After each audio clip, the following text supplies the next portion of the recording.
What if we could go anywhere we want in the whole galaxy? A real adventure, no more pretend.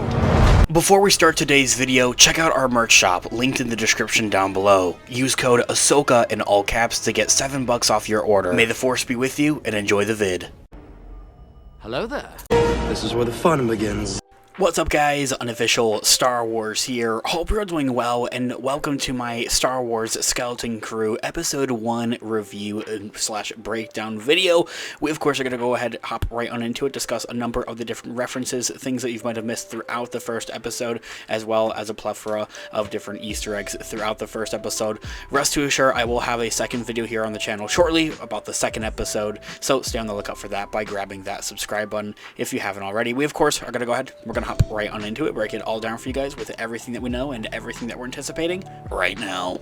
Before we do though, however, grab that subscribe button if you haven't already, as we're discussing and covering all types of Star Wars related news, leaks, rumors, theories, and breakdowns here on the channel. So if you guys are into any of that, go ahead and grab that subscribe button today. Make sure you hit that notification bell as well to be notified for when we have new videos dropping here on the channel almost daily. There is a lot of Star Wars news and stuff going around. It can be a lot to keep track of. It's exactly why we are here. Not just to keep you guys updated with everything, but also break it down for you guys and get a better understanding. As always, I really appreciate all of the support.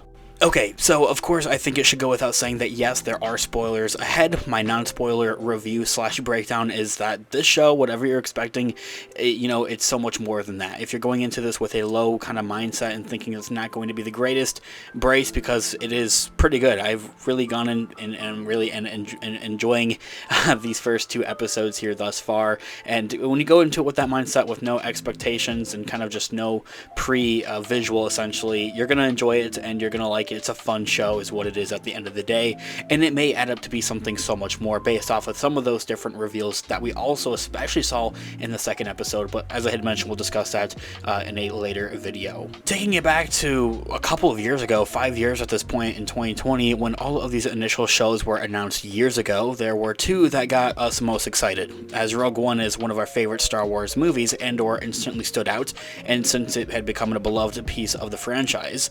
The other show that had kind of picked a bit of interest upon the fan base is Skeleton Crew, and as we were deep in the depths of wanting something new for a galaxy far, far away, this may just be it. Burnt out of the Skywalker family and the saga and the story of that, the premise sounded exceptionally fresh and unique, and we patiently have waited years at this point until its premiere has finally dropped on Disney Plus just a few days ago. And in the sense of The Mandalorian, or maybe even as Andor, but I think Mandalorian mostly sticks out to this, is going into something that you're familiar with, but yet it's all new characters, but yet still a very familiar feeling galaxy, as this is set in the post-Return of the Jedi era, with the Mandoverse and with The Mandalorian, the Book of Boba Fett, and Ahsoka. I had often kind of praised here on the channel that the Acolyte would be doing the same thing. It's something completely fresh characters, a fresh story, and in a completely different era. But as we kind of already know, that kind of fell through, and it isn't the most loved show. It isn't the greatest show on Disney Plus from a galaxy far, far away.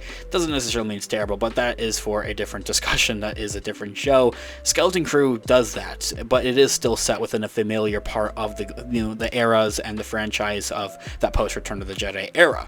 Despite all that, the idea of having something that's fresh thus far is just super exciting, and not just that, but also kind of in a way of quote-unquote saving the fan base and saving the franchise as well when it comes to that, especially after the flop of the Acolyte. A lot of fans are very skeptical at this point, for the last 6 months at this point, of if the Skeleton Crew was going to be any good. Skeleton Crew isn't a perfect show as of yet, so there's only 2 episodes out, but it makes up for its few shortcomings with charm, a mystery, and delightful main characters. I love the main characters, the main cast. The kids are absolutely phenomenal, and the thing that I keep saying this in our videos here on the channel, that they're kid actors and they're crazy. They're honestly super good.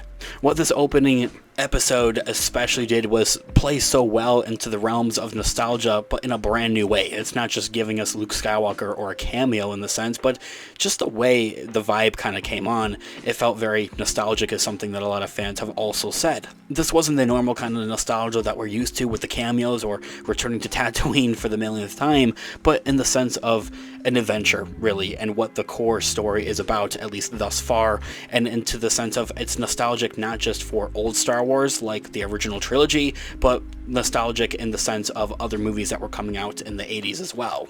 It was the nostalgia of being a kid again. Wim has action figures that he forms grand stories in his mind with, and it instantly brings me back to being a wee lad playing with my action figures and playing with Legos. While waiting for the bus, he plays Jedi with his best friend Neil. Fern and KB ride their bike around through the neighborhood. Wim stays up late to, on school nights to read stories under the covers and daydreams in schools. These are all things that resonate with us adults at this point, and particularly many of the adults who had grew up with the Amblin era stories with this series is working to really evoke at, is this kind of Amblin era at that point. It's not something I necessarily personally grew up with, but I get that gist to it and the idea to it, and still feel a bit of that nostalgia. We also have jokingly posted around on our socials that it was experiencing a childlike wonder while watching the show, but the sensation was no joke. Skeleton Crew has really made us feel like a kid again, and that in itself leaves it at a 10 out of 10 on its own. We've always wanted to have more fun with Star Wars and with the franchise that was, all wars in the title. It kind of levitatively can often be far between in the realms of live action shows and animation. Animation has no issue with this, but if you want to put onto the delightful bluey of Star Wars, Young Jedi Adventures is thus there as well. Anyway, live action Star Wars doesn't always hit that fun side that you're always looking for, especially when it comes to shows like maybe The Acolyte or Andor. Then some people will even argue that they play it too serious. Skeleton Crew is a fresh taste to all of it, especially with its first episode. As I had also mentioned in our initial reaction video here on the channel, they set everything up perfectly, let alone in the first episode, but these first 2 episodes as well. I feel like everything's been really not pre-established, but established here in these first 2 episodes. The story, the motives, the point, the plot, the reasoning behind all of it, and you feel like you're really truly on a fun Star Wars adventure, and it's something that has been long overdue, so we cannot wait to see where the rest of this show goes. You're a Jedi. Welcome to my Star Wars Skeleton Crew review / breakdown video. We of course are going to go ahead and we're going to discuss a number of different references, things that you might have missed throughout the second episode of Skeleton Crew, as well as a plethora of different Easter eggs and an overall breakdown of the second episode to Skeleton Crew. We of course are going to go ahead and we're going to hop right on into it, break it all down for you guys with everything that we know and everything that we're anticipating right now.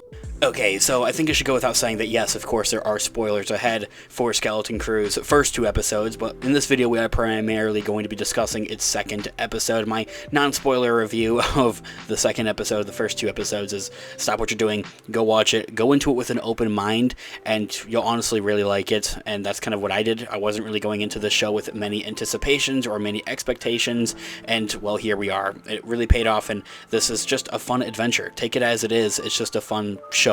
At least for as of right now. I think the different Easter eggs and references and different plot points and things that were set up in these first 2 episodes definitely will play off into the finale and closer to some of those later episodes and have a grander playoff even into the grander kind of part of where the Mandoverse and this whole post-Return of the Jedi era is really beginning to head towards. But let's kick it off with trying to figure out exactly what is happening on this planet of Aten and where the kids are from. It seems to be a main driving force of the show as of right now, pun intended, as nobody actually knows what this planet exactly is, and even the kids that are from it don't even know what this home planet of theirs exactly is and what it means to so many others. The point being is that Aten seems to be this lost city, or this lost planet essentially, that promises a true life of luxury and everything that you would ever want and anticipate, especially in the pirate world where the show is heavily dealing with a lot of pirates, especially as their main antagonists.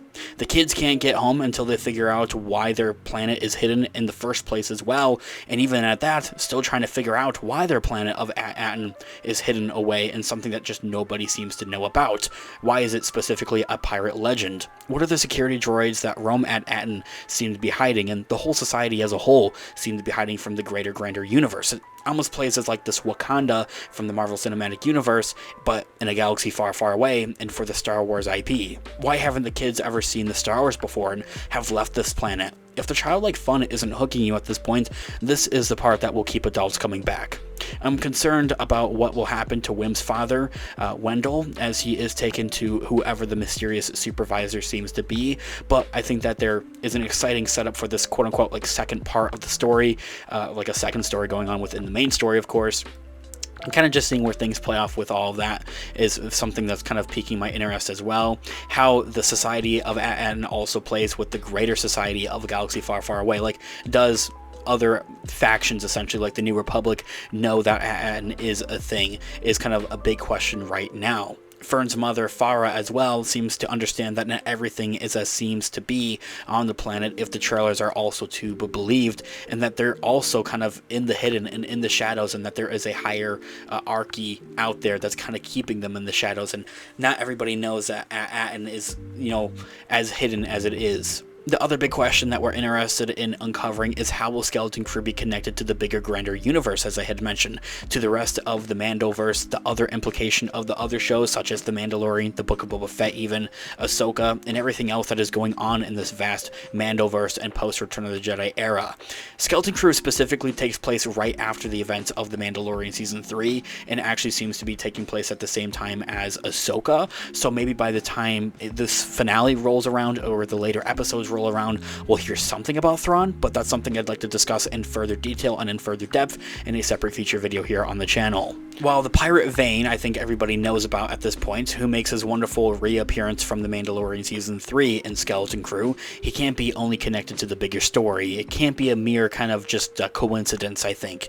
I do think that Skeleton Crew needs to be able to stand on its own, and if for anything, these first 2 episodes have definitely done so to prove that, which it has done so far, but our concern is if the final episodes will be nothing but a setup for Dave Filoni's Mandoverse movie, and kind of for Ahsoka Season 2, and maybe even for the Mandalorian and Grogu movie. But even then, let me make it clear and cut, I wouldn't be mad at that either, which will all tie together all of the shows anyway at the end of the day, is something that they're kind of looking to do, and something that they need to do more of. It's something that the Book of Boba Fett made thrive, and something that made that show so much better than it was. If Thrawn arrives on the planet of Aten, I think is, I'm going to say right now, probably going to be a huge turner and a huge pivotal point that I think very well could come to fruition.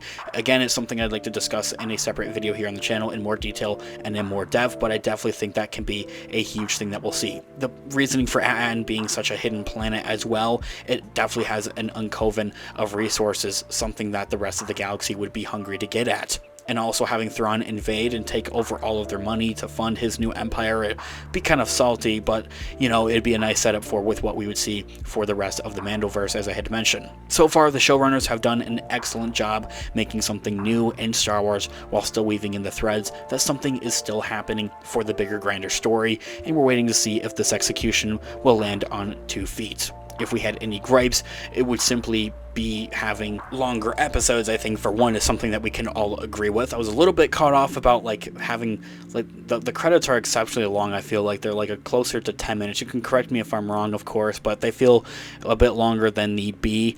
You know, I of course credit everybody, but you guys get the point. They just feel long, and you know, you look at the time, it's like, oh, it's a 30-minute episode, but it's really 25 minutes or 20 minutes long. You know, again, I could be wrong about that. Anyway, other gripe would having KB, one of the kids, play more, and so with more of the future episodes. She's very much that Tech from the Bad Batch kind of type of the group, but she's not as prominent as Tech was in his series, at least for these first 2 episodes. But just seeing something more with her character, I think would be fascinating for episode 3 and for the future episodes as well, fleshing out her character a little bit more. Thanks so much for watching today's video. Of course, this has been an unofficial Star Wars. Let me know all of your thoughts and opinions in the comments down below. Different theories as well. I'm all ears. Let's discuss. I love to hear what you guys are all thinking. Also, leave a like on the video, as it really does help out the channel. I really appreciate it. Make sure you also check out our merch shop. Use our codes Ahsoka in all caps to get some cash off of your orders. I also have some Amazon affiliate links in the description down below, so if you're looking to buy something from Amazon, whether it's a gift or something for yourself, check out our available links in the description down below. It helps out the channel at no additional cost of yourself and really means a lot. I'll continue to keep those links updated, so they're always changing. So make sure you check them out for what new products we may have available. With whatever way you decide to support the channel, whether it's simply watching today's video or even purchasing a product, it means the absolute world to me. So thank you guys so much. I'll catch you guys in the next one. Have a great one. May the Force be with you as always. Peace out. Goodbye, old friend. May the Force be with you.